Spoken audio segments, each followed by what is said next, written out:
I'm just going to make one video for this worksheet because this is really just an overview of all of our factoring strategies so far, starting with GCF, ending with those special products, okay? So the front page of this worksheet just kind of goes over like, hey, here's a method for deciding how to factor or what method you should use. And then on the back, we have 8 examples that are all mixed up, okay? So a strategy for factoring polynomials. Always look to see if you have a GCF first. Regardless of how many terms you have, look to see if there's a GCF. If so, factor a GCF out. After that, ask yourself, how many terms do we have? If we have 2 terms, it's going to be a special case. It's either going to be the difference of squares or the sum and difference of cubes. Okay. If you have 3 terms, it could be a perfect square trinomial. That's one of our special products. Or it could be a quadratic trinomial where a is 1, or it could be a quadratic trinomial where a is not 1. And the way we factor those is slightly different. And then if you have 4 terms, that would be factor by grouping. Okay. So you want to make sure all of your polynomials are fully factored. So even when you're done with a factoring method, double check and make sure none of those factors has a GCF, because sometimes you maybe miss a GCF at the beginning, catch it at the end, okay?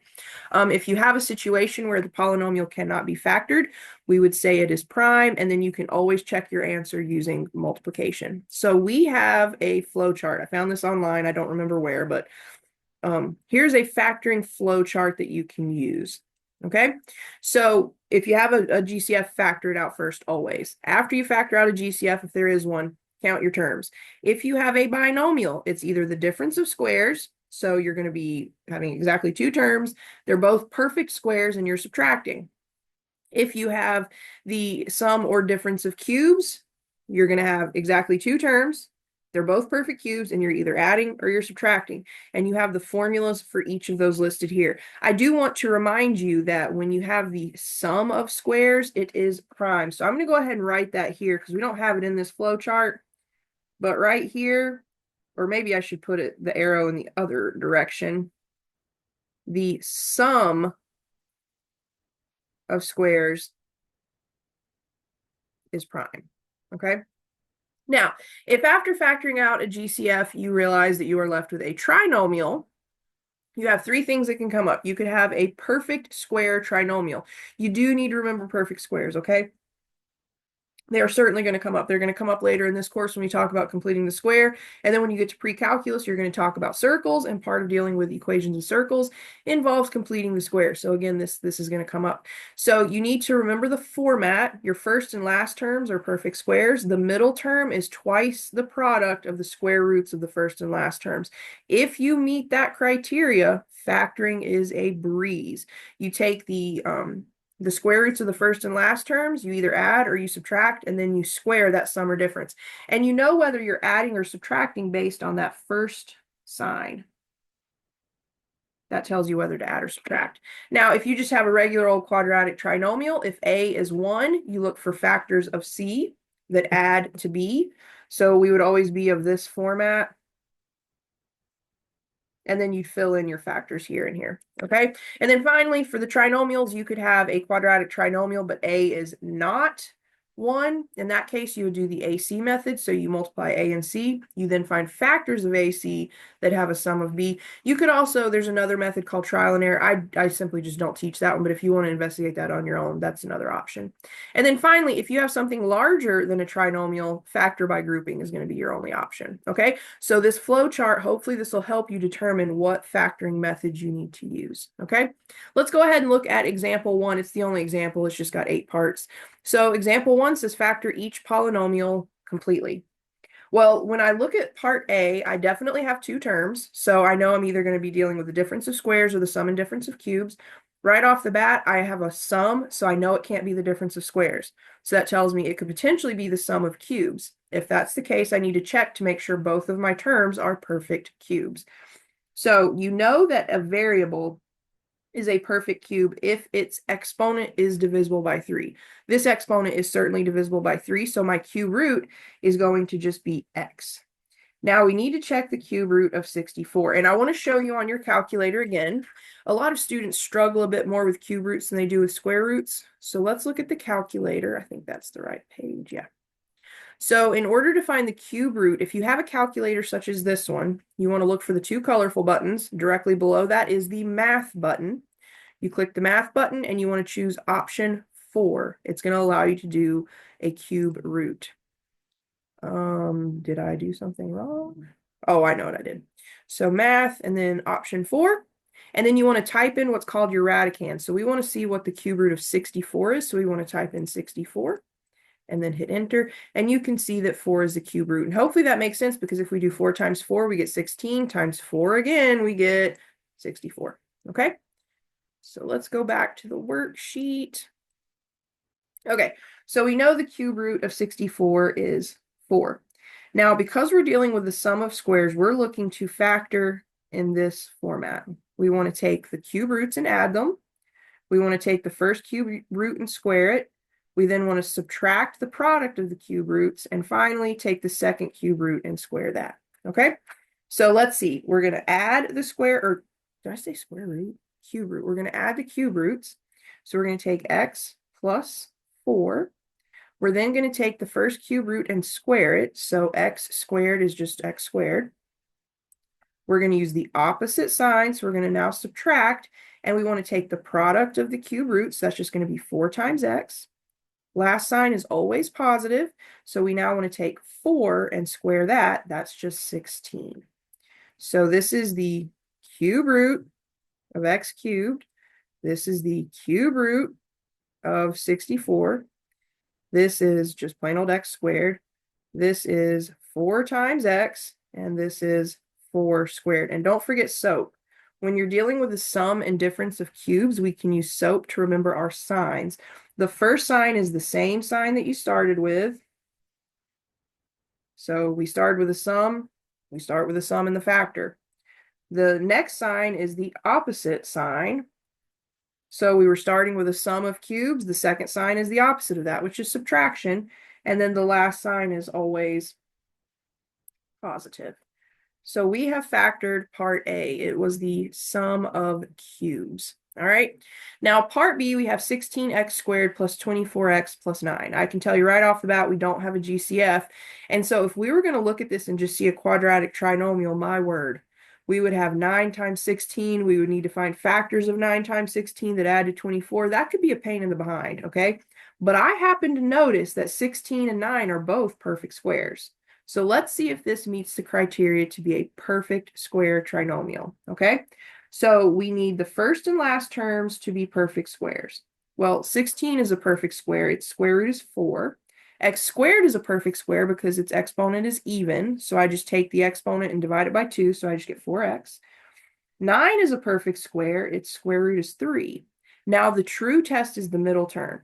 If I take the square roots of the first and last term, multiply them, and then double it, if that's the middle term, we have difference of perfect squares. So I want to take 4x times 3, and then I want to double it. Well, 4x times 3 is 12x. 12x times 2 is 24x, and that is the middle term. So this is definitely a perfect square trinomial. So all I have to do is take those square roots of the first and last term, so 4x and 3.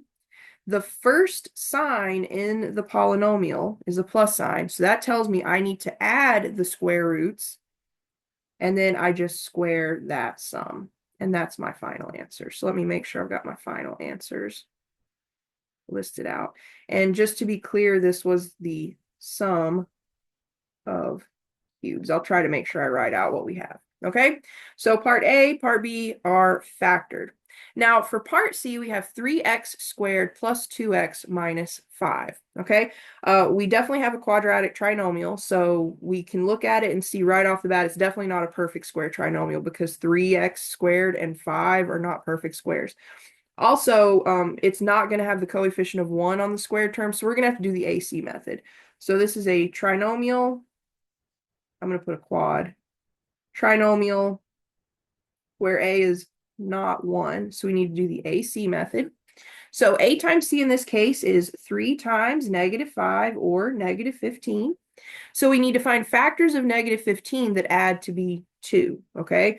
When you have a negative product like -15, our factors have to have different signs. So we could have -15 and 1 or 15 and -1.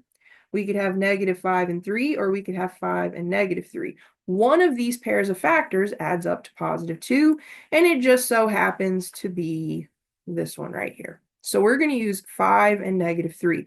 And what we do with 5 and -3 is we rewrite our entire polynomial, and what we do is we break down that middle term and we rewrite it as a sum of two terms where the coefficients on those two terms are the factors that we just found. So this is going to get rewritten as 3x squared minus 3x plus 5x minus 5. And then I factor by grouping. So remember, in factor by grouping, you factor the first two terms, then you factor the second two terms. So looking at the first two terms, we have a GCF of 3x. So I divide each of these by 3x. Well, 3x squared divided by 3x is just x. 3x divided by 3x is just 1, so I get x minus 1. And now I want to factor the second two terms. So the second two terms have a GCF of 5. Since that's positive, I'm going to go plus 5 here. Divide each of these by 5. 5 divided by 5, or 5x divided by 5 rather, is just x. 5 divided by 5 is -1. Notice each half of this polynomial has a common binomial factor of x minus 1. That's the actual GCF here. And when I factor out my GCF, I'm left with 3x plus 5. So that's my final answer. And remember, you can always multiply these out. Make sure you get what you started with. All right, looking at part D, I have two terms, so it's either the difference of squares or sum or difference of cubes. Since it's subtraction here, it's either difference of squares or difference of cubes. I can see right off the bat that x to the fourth is not a perfect cube, so that leaves me with potentially the difference of squares. So let's see what we get here. So looking at x to the fourth, my exponent's even, so I know it's a perfect square. I just keep the x and then divide the exponent by 2 to get my square root. So I'm going to get x squared. The square root of 81 is 9. So all we have to do here is take the square roots, add them, and then subtract them. Now we know the sum of squares is prime, so x squared plus 9 is as good as it's going to get. But notice x squared by 9 is again the difference of perfect squares. So I know x squared is a perfect square because the exponent's even. Its square root is just x. 9 happens to be a perfect square root. Its square root, or perfect square, its square root is 3. So what I want to do is bring down my x squared plus 9 factor, and then the x squared minus 9 factor, I just factor it as the difference of squares. So I take its square roots, x plus 3, add them, and subtract them. And there you have it. That is the difference of squared with a hidden difference of squares inside it. Okay, let me go ahead and write that this is the difference of squares.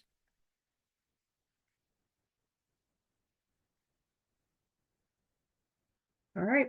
So for part E, notice we have 4 terms. And if we go back to our flow chart, we had a situation where we have binomials, trinomials, and then something larger than a trinomial. And if we have something larger than a trinomial, we just factor by grouping. So let's factor by grouping. So we want to split this down the middle. Looking at the first two terms, we have x in common for sure. And the smallest exponent present is x squared. So it's an exponent of 2. So that means we can factor out x squared. So when I take x to the third and divide it by x squared, that's just a quotient rule. I keep the x and I subtract the exponents. That just leaves me with plain old x. When I take 3x squared and divide it by x squared, hopefully it's easy to see that the x squareds just divide out to be 1, and 1 times 3 is 3. And then looking at -25x minus 75, those two factors have a 25 in common, but notice my lead term is negative. If my lead term is negative, my GCF needs to be negative. So I want to factor out a -25. So I'm going to write -25. I'm going to divide both of these by -25. Well, -25x divided by -25 is just x. -75 divided by -25 is +3. Notice we have that common binomial factor on each half of this polynomial, so that's my GCF. And I'm left with x squared minus 25. Now, hopefully you're sitting there with bated breath and you're like, wait. What do you notice about x squared minus 25? It's a perfect square trinomial. So right here, x squared is a perfect square. Its square root is x. 25 is a perfect square. Its square root is 5. So we want to bring down the GCF that we had of x plus 3, but now we can factor x squared minus 25 as x plus 5, x minus 5. So be on the lookout for stuff like that where there's hidden factoring inside the initial polynomial. So we started out with factor by grouping, but then we had a hidden difference of squares. So that's what we had to do for this particular polynomial. All right, part F, we have 4x squared minus 16x minus 84. I noticed right off the bat that this definitely has a GCF. So we know that 4 divides into 16. 4 also divides into 84. So we have a GCF here of 4. So I want to factor out a 4. Well, when I divide each of these terms by 4, I'm left with x squared minus 4x minus what, 21? And now I just have a quadratic trinomial where a is exactly 1. So we can do the shortcut factoring here. We need to make sure we bring down our GCF. So I'm going to bring down my 4. Because a is 1, I can just start with 2 binomials, each of those beginning with an x. And then I need to look for factors of 21. So we need to find factors of 21 that add to -4. So I could try 21 and -1. Well, I need factors of -21, really. So I could try 21 and -1. I could try -21 and 1. I could try 7 and -3, or I could try -7 and +3. So which of those 4 pairs of factors adds up to -4? Well, it just so happens that this pair here, -7 and 3. So instead of doing that whole AC method where we rewrite the polynomial and factor by grouping, if a is 1, we can just cut right to it. We can say, well, this is going to be x minus 7 and x plus 3. So that would be your final answer there. All right, last 2 examples. We have 8x squared plus 32. I noticed right off the bat that I do have a GCF here. 8 and 32 have an 8 in common. So I want to factor out an 8. Well, let me show the work there. I don't want to get too crazy. So we do have a GCF of 8. So I'm going to factor out the 8. 8x squared divided by 8 is x squared. 32 divided by 8 is 4. So we have now the sum of squares. But if we go back to that flow chart, remember, we know that with the flow chart, if we have 2 terms, we have a binomial, we could have the difference of squares, we could have the difference of cubes, the sum of cubes. We don't have cubes, we definitely have perfect squares, but we don't have a difference. We have a sum, and you have to remember the sum of squares is prime. So right here, all we can do is factor out the GCF. This is it, because this part right here is prime. So all we can do is factor out that GCF and leave the rest of it as is. Okay, finally, we have x squared plus 3x plus 12. So this is a quadratic trinomial where a is 1. So we need to find factors of 12 that add to 3. So find factors of 12 that add to 3. Well, factors of 12 could be 12 and 1, or -12, -1. 6 and 2, -6, -2, or -4. Well, let's do positive first. We could also have 4 and 3, or -4 and -3. Let's look at their sums. Well, 12 and 1 has a sum of 13. 6 and 2 is 8. 4 and 3 is 7. -12, -1 is -13. Then we get -8, -7. Well, none of those add up to be 3. Okay, and it doesn't happen super frequently, but every now and then you'll have a situation where there are no factors that have the correct sum. So when that does happen, you just say that your polynomial is prime. Okay, so there you have it. We've looked at kind of all the different types of factoring that can show up. Make sure you know how to use this flow chart. Again, you always start by looking for a GCF and then you count your terms. If you have 2 terms, it could be the sum of cubes, the difference of cubes, or it could be the difference of squares. Please remember the sum of squares is prime, okay? So you can't factor the sum of squares. If you have three terms, you have a trinomial. It could be a perfect square trinomial. You need to make sure it meets the criteria, though. You could also have a quadratic trinomial where a is 1 or a is not 1. And then if you have more than three terms, you factor by grouping, okay? So there's a semi-quick overview of your factoring method.